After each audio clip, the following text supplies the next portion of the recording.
M, great movie, by the way, if you've never seen it, wants to know, why do you like such flat lighting? This is a question many people are asking. It's a question I ask myself a lot all the time as well. The lighting here is two sources that are about 45 degrees apart. And I think the lighting on like Stratosphere Lounge is not awful. But the lighting on Bill Whittle now is terrible. And the reason for that is very simple. Nah, you can't see anything. Hang on a second. I'll go turn something on. We're always ready to go the extra mile for our members' questions. Hang on. Amuse yourselves. Talk amongst yourselves. Don't make me... I'll make you sit boy, girl, if you keep this up.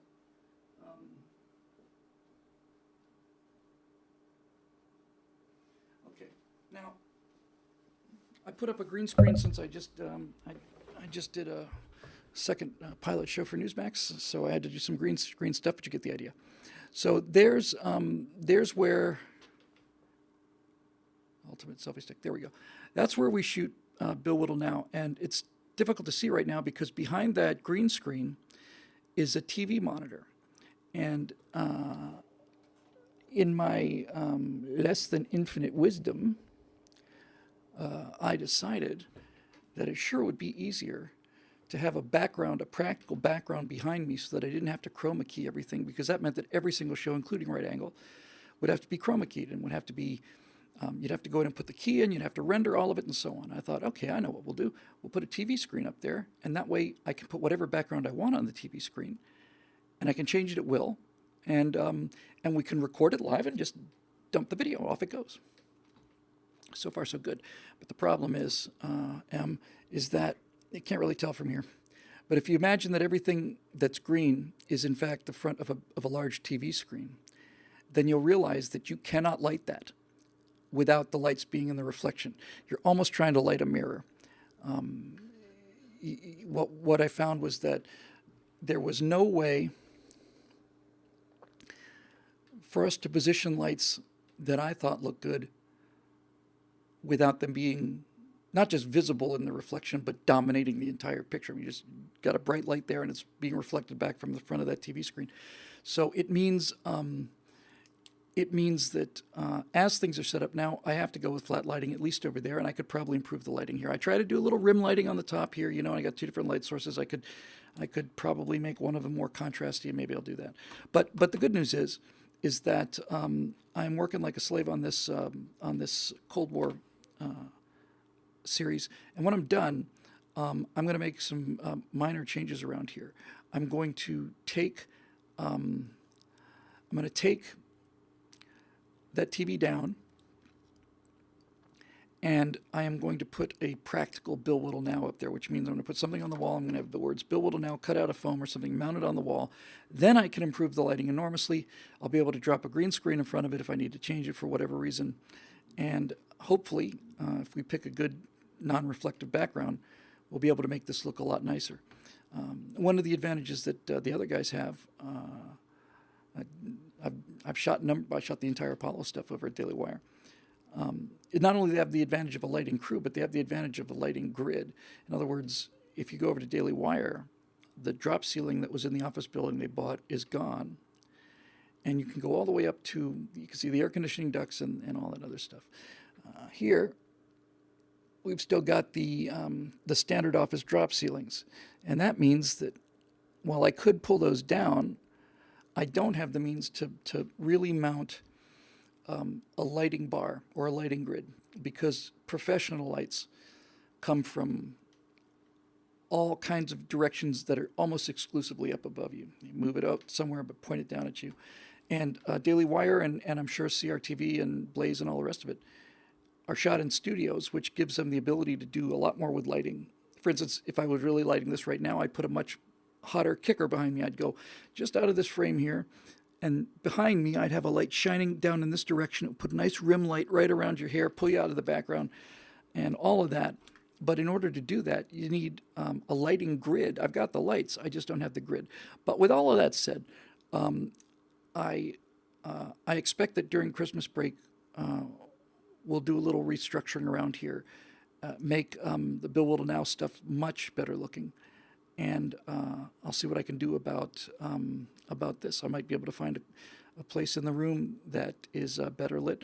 Those of you who have been here long enough remember when we first got this office building, that TV was once a big banner that said the Stratosphere Lounge, and I was so excited about it because it gave me a chance to get on the set and do Stratosphere Lounge from the set. And we had 2 or 3 different cameras and all of that. And we did that for about, I want to say about 5-6 weeks, maybe not even that long. And what we found was that people were just constantly saying that they just didn't like it as much. And they didn't like it as much because it didn't feel as personal or as just as interactive as, you know, it just feels like I'm talking to you through the computer right now, like it's a Skype conversation, because that's what it is. So that's why the lighting is flat, and believe me, it bothers me more than it bothers you. But at this point, I don't.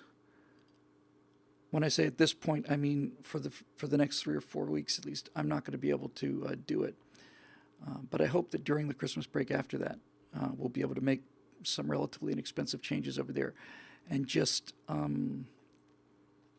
you know, improve the lighting enormously.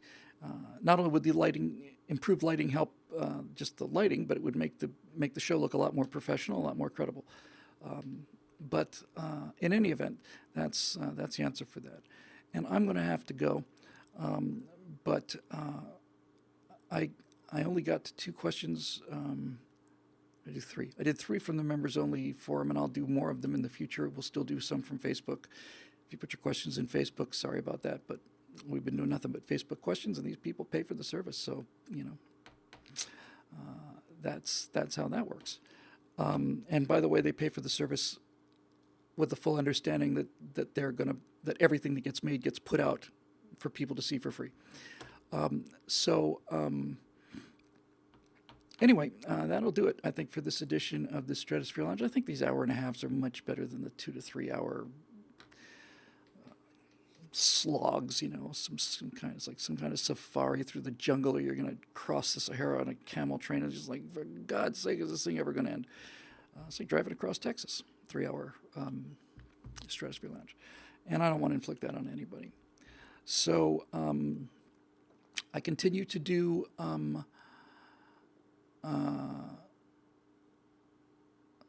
work that I know people are wondering where these firewalls are, and I know that their membership is paying for them. And the honest truth of it is, if we had more members, I'd be able to do nothing but firewalls, but we don't have enough members to basically stay afloat, and so I have to take other work to keep the doors open, and that's just the economic reality of it. In any event, that's what's going on. But I do think that when this is actually released, which they're saying probably mid-January now, it's my hope that that many of you will be able to listen to it. It's 10 hours of history it's a 42-year-long war.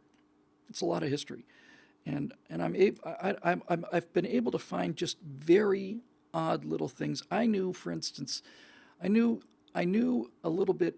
I knew enough about the Cuban Missile Crisis. I knew a bit about the Berlin Crisis, and I'd heard of the Bay of Pigs invasion hundreds of times, but I'd never ever looked into it. Yesterday I wrote at least 3,000 words, and maybe more, just on the Bay of Pigs. That's 2 full firewalls right there. I did another full firewall on Castro and his background growing up. I did another one on Kennedy and so on. And they're really good. They're great reversals, and they're not what you think, and they're really interesting. Lots of little facts that most people didn't know. I turned it in, and one of the people over there said, "Your first line made me laugh." And the first line is something along the lines of, I don't have to guess. I can just read it to you. This is for part 7, called "To the Precipice." It's the first sentence from that. No, maybe the first paragraph. Millions of people would refer to him as that bastard for most of his life, and personal opinions aside, from a legal and semantic point of view, they'd be right. Perennially presenting himself as a man of the people, he had nevertheless grown up on a 23,000-acre plantation and was the out-of-wedlock son of a man worth about $500,000 at the time of his birth on August 13th, 1926, which is about $4.5 million in today's money. And that was how yours truly decided to introduce you to the fact, to something I did not know, which was Fidel Castro was born out of wedlock. That bastard really was a bastard. And anyway, there's a lot of stuff like that. I'm very happy with it. I think it's great. So hopefully, when it does finally come out, it'll compensate you somewhat for the missing content that I had to do in order to make this other thing happen. All right, that'll do it. Again, made possible by the paying members at BillWhittle.com, for whom we are eternally grateful. I'm speaking for everybody here, all four of us. And I don't see any reason why we will not see you right here, the same bat time, same bat channel, next week, which will be, that'll be Thanksgiving. We're not going to do it on Thanksgiving. I'll see if I can get it in on Wednesday, maybe Friday. Might have to cancel, but it's not going to be next Thursday. If it turns out that I can't get it rescheduled, have a marvelous Thanksgiving, everybody. It's my favorite holiday. I like it even better than Christmas. And despite all of the damage and all of the things that we see and we live in, we swim in that water and get the results of that echo chamber. The number of things to be grateful for in this world, especially if you're in this world, in this country, are innumerable. And you can cite the problems on, two hands. Well, maybe a couple of years ago now you need 2 hands and 2 feet, but they're countable. The benefits are immeasurable, and it's a great thing to have the constant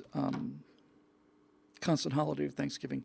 Dave Big Booty wants to know what Natasha thinks of Thanksgiving. She thinks it's her favorite holiday, and she just loves it. And for some reason, having grown up on Russian food, she finds roast turkey to smell like dog hair, and she can't stand it. And if communism has done anything more destructive than putting people off of roast turkey, then that's just another very dark strike in that horrible system's ledger. All right, that'll do it. Thanks. We'll see you, if not next week, then the week after. I'll try and get it done on Friday. So everybody have a good time out there, and we'll see you next time on the Stratosphere Lounge.